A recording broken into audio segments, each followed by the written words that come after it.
주님께서 여러분과 함께 마테오가 전한 거룩한 복음입니다. 그때 예수님께서 티로와 시돈 지방으로 물러가셨다. 그런데 그 고장에서 어떤 가나안 부인이 나와 다윗의 자손이신 주님, 저에게 자비를 베풀어 주십시오. 제 딸이 호되게 마귀가 들렸습니다 하고 소리질렀다. 예수님께서는 한마디도 대답하지 않으셨다. 제자들이 다가와 말하였다. 저 여자를 돌려보내십시오. 우리 뒤에서 소리 지르고 있습니다. 그제야 예수님께서 나는 오직 이스라엘 집안에 길 잃은 양들에게 파견되었을 뿐이다 하고 대답하셨다. 그러나 그 여자는 예수님께 와 엎드려 절하며 주님, 저를 도와주십시오 하고 청하였다. 예수님께서는 자녀들의 빵을 집어 강아지들에게 던져주는 것은 좋지 않다 하고 말씀하셨다. 그러자 그 여자가 주님, 그렇습니다. 그러나 강아지들도 주인의 상에서 떨어지는 부스러기는 먹습니다 하고 말하였다. 그때 예수님께서 그 여자에게 말씀하셨다. 아, 여인아, 내 믿음이 참으로 크구나. 네가 바라는 대로 될 것이다. 바로 그 시간에 그 여자의 딸이 나았다. 주님의 말씀입니다.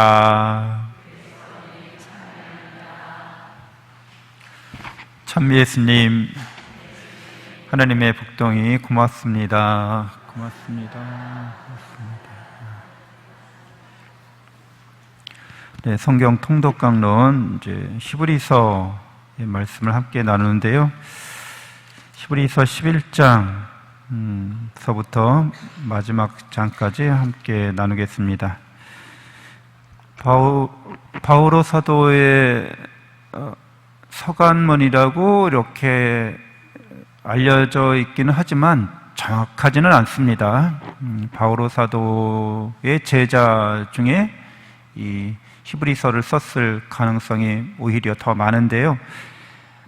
히브리서의 저자는 우리에게 믿음에 따르는 그런 충실한 삶을 권고하고 있습니다. 그러니까 신앙생활을 시작했다가 신앙생활이 좀 뜨뜻미지근해지고 또 여러 가지 유태인들로부터 유다교로부터 영향을 받아서 올바른 교리로부터 진리로부터 이탈 조짐을 보이는 신자들에게 다시 한번 믿음의 기초를 일깨워주고 있습니다.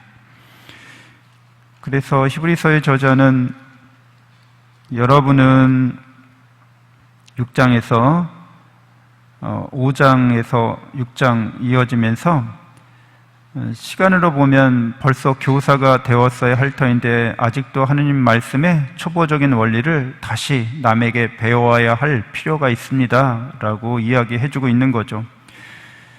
우리가 교사가 된다는 말은 뭐 보통 한 10년 정도 어느 분야에 이렇게 정진하면 도가 통할 수도 있는 거죠. 보통 도통한다고 그러죠. 10년 동안 그 일을 열심히 하면 누구에게든지 초보 입문자에게 선생 노릇을 할 수가 있는 거죠.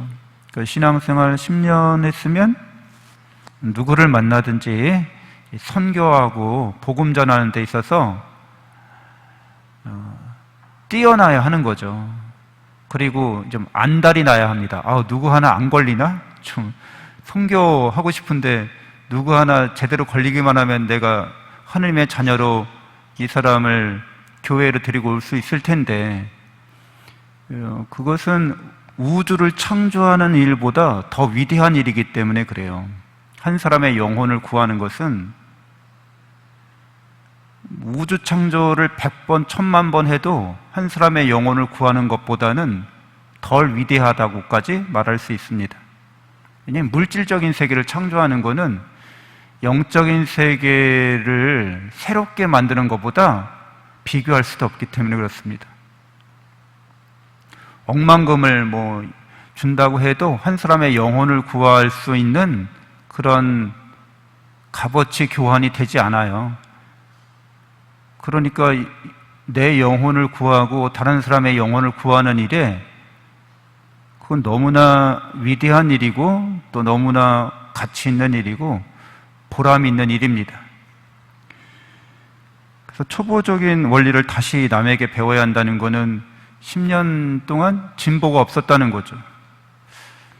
여러 가지 이유가 있겠지만 하여튼 결과적으로는 이 합격하느냐 실격자가 되느냐 요 사이에서 왔다 갔다 하는 거죠.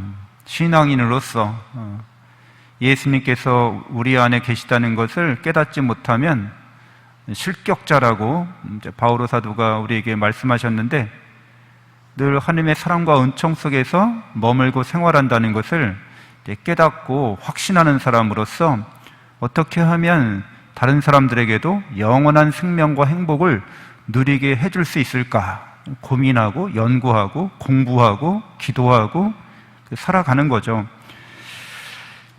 히브리서의 저자는 그래서 믿음에 관련해서 믿음이 성숙한 사람들은 그 믿음이 뭔지를 다시 우리에게 말씀해주고 있는데 11장 1절의 말씀이죠. 믿음은 우리가 바라는 것들의 보증이며 보이지 않는 실체들의 확증입니다 라고 이야기하고 있습니다. 믿는다고 하는 것은 우리가 바라는 것들, 우리가 희망하는 거죠. 영원한 생명, 영원한 행복을 우리는 희망합니다. 하나님의 영원한 사랑 안에서.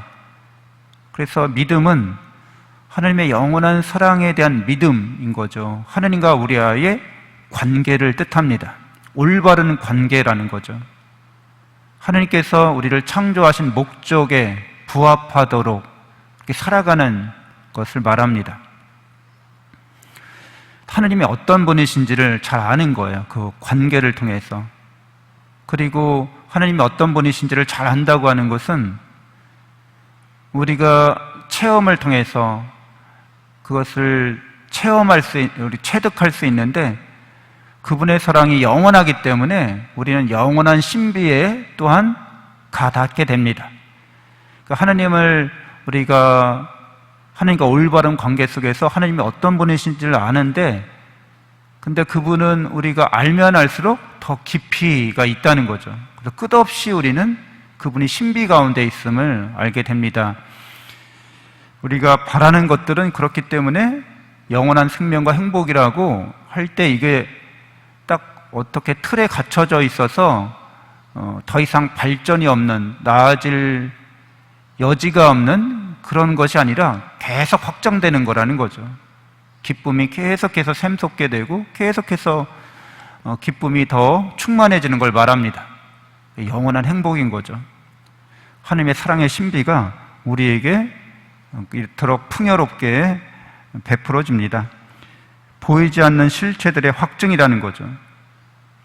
하나님은 눈에 보이지 않으시죠. 영적인 분이시기 때문에. 그러나 우리가 체험하고 우리가 영적인 눈으로 볼 수도 있습니다. 사랑을 우리가 볼 수 있다는 거죠. 마음이라고 하는 걸 우리가 볼 수 있다는 거죠. 그거는 물질적이거나 이렇게 구체적인 외적인 형태를 띠지 않지만 우리는 그걸 봅니다. 저 사람 마음 씀씀이가 참 고와, 마음이 참 예뻐. 그 겉으로 드러난 외형과는 다른 걸 말하는 거죠. 보이는 것들이 보이지 않는 것들로부터 나타났다고 하는 것을 믿음은 확증해 준다는 거예요. 정말 그런 거야? 이게 아니라 확증되어서 우리에게 제시된다는 겁니다. 그래서 제가 말씀드린 바지만 여러분들이 보이는 것들, 이 모든 것들은 실체가 없어요. 이거 인간만이 알 수 있는 거예요. 사람 대 사람으로서 제가 이렇게 말하는 겁니다. 왜? 우리가 이성으로 바라볼 때 이제 좀 지겹기도 하다 나도. 이게 꼭 있어야 될 근거가 없어요. 이 자체 내에. 그렇죠. 모든 게 그래요. 꼭 이게 있어야 된다는 자체 근거를 갖고 있지 않아요. 그러니까 뿌리가 없다는 거예요. 존재의 뿌리가 이 안에 없어요. 모든 것 안에 그렇습니다. 그게 꼭 거기에 있어야 된다는 어떤 근거가 있어? 없어요. 그냥 있는 거예요. 신기하죠? 태양이 저 떠 있잖아요. 우주 공간에. 저렇게 태양이 우주 공간에 떠 있어야 된다는 근거가 그 자체 내에 없다니까요. 신기하죠. 놀랍죠. 여러분 이렇게 살아있잖아요. 내가 꼭 살아있어야 된다는 근거가 어디 있어 내 안에? 아니에요. 나는 내 안에 그런 근거가 없다는 걸 압니다. 다 그런 거죠. 그런 거예요. 그래서 그러면은 답은 하나밖에 안 나오죠. 자체 내에 내가 꼭 있어야 된다는 근거를 갖는 존재가 있다는 거예요. 그게 하느님의 이름이잖아요. 그렇죠? 야훼, 하느님이라고 할 때 야훼라는 말 뜻이 나는 있다라는 거예요. 하느님 외에 다른 거는 진짜 있는 게 아닙니다. 하느님의 의지에서 있을 뿐이에요. 그러니까 원래부터 있었던 게 아니라는 거죠. 그 영원히 있을 수도 없다는 거예요. 다른 것들은. 하느님을 닮은 존재, 영적인 존재만이 하느님의 사랑과 은총 속에서 하느님을 영원히 닮아갈 수 있을 뿐이에요. 그분이 우리를 있게 만드는 분이세요. 그 야훼라는 말 뜻은 나는 있다라는 말도 있고 나는 있게 한다라는 뜻도 있는 거예요. 그리고 항상 함께 있을 것이다 이런 의미도 돼요. 우리가 사랑으로 나를 있게 만드신 그분의 사랑과 은총에 의지해서 계속 하나님의 사랑과 은총에 있어서 있을 거라는 거예요. 하느님과. 그렇지 않으면 이 모든 걸 설명할 수가 없다는 거예요. 왜 있는지 설명할 수가 없어요. 그래서 이상한 과학자들도 그렇고 다른 종교인들도 그렇고 철학자들도 그렇고 이상한 말로 설명하지만 납득이 안 돼요. 그래서 보이지 않는 실체들의 확증이라는 거죠. 하느님이 어떤 분이신 줄 알고 그분의 사랑과 은총 안에서 그분과 올바른 관계를 맺는 사람들은 안다는 거죠. 이어서 믿음으로써 우리는 세상이 하느님의 말씀으로 마련되었음을 따라서 보이는 것이 보이지 않는 것에서 나왔음을 깨닫습니다. 이성으로 깨닫는다는 거예요. 그리고 신비를, 사랑의 신비를 체험한다는 거예요. 끊임없이, 영원히. 믿음 생활을 하다 보면 시련과 역경을 만나게 되고 12장의 히브리서 그 시련과 역경을 믿음으로써 인내하고 잘 극복하라고 우리에게 권고하고 있습니다. 그래서 12장 10절에 육신의 아버지들은 자기들의 생각대로 우리를 잠깐 훈육하였지만 그분께서는 우리에게 유익하도록 훈육하시어 우리가 당신의 거룩함에 동참할 수 있게 해주십니다. 세상 아버지들은, 부모들은 자녀들을 훈육한다는 거죠. 야단도 치고 혼도 내고 격려도 하고 위로도 하고 이러면서 이 아이가 사회에서 올바른 사회인이 될 수 있도록.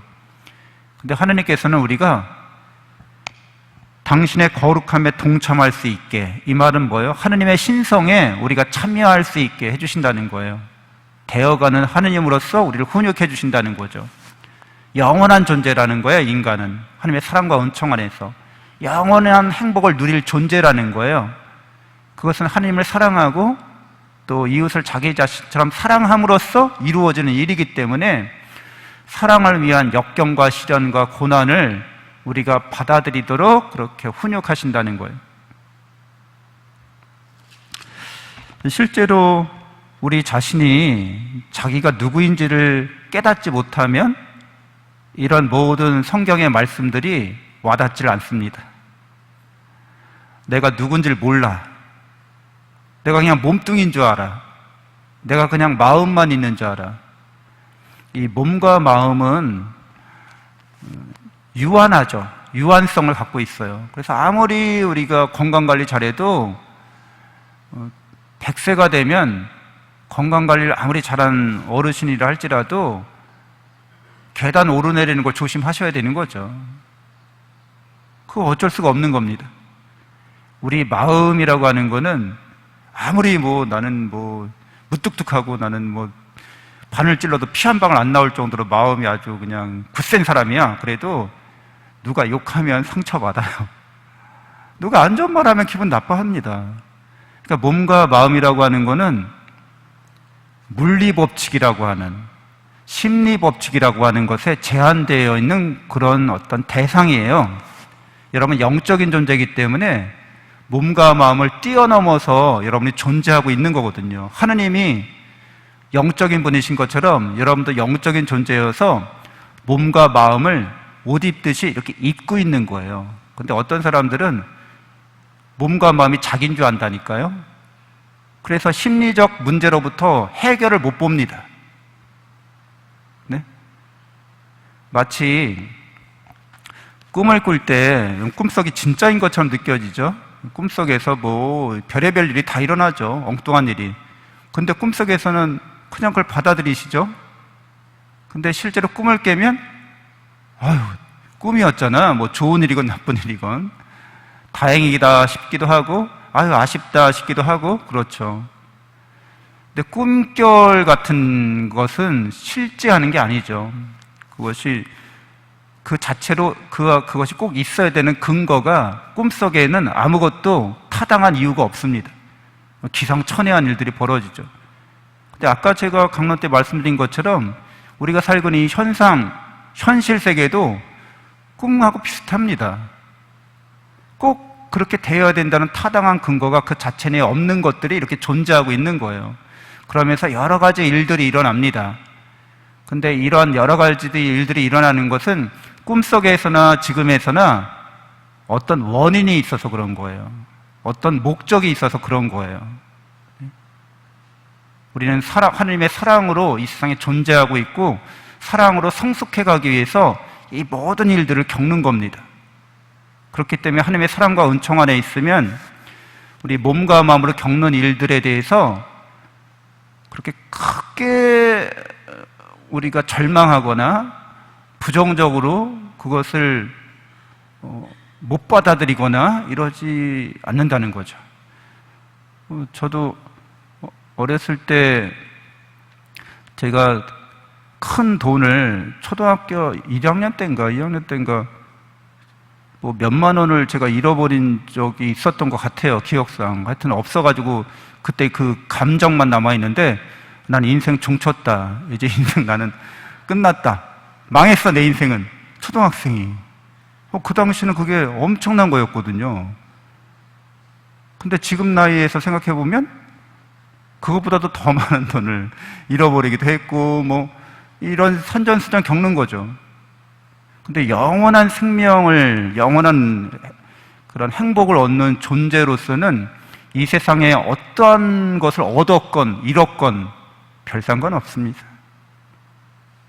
여러분이 누군지 안다고 하는 거는 복음을 전하는 삶이 내가 이 세상을 살아가고 있는 이유고 목적이기 때문에 복음을 위해서라면 이런 경험 저런 경험을 다 우리가 선용할 수 있습니다. 잠시 눈을 감고 기도하겠습니다.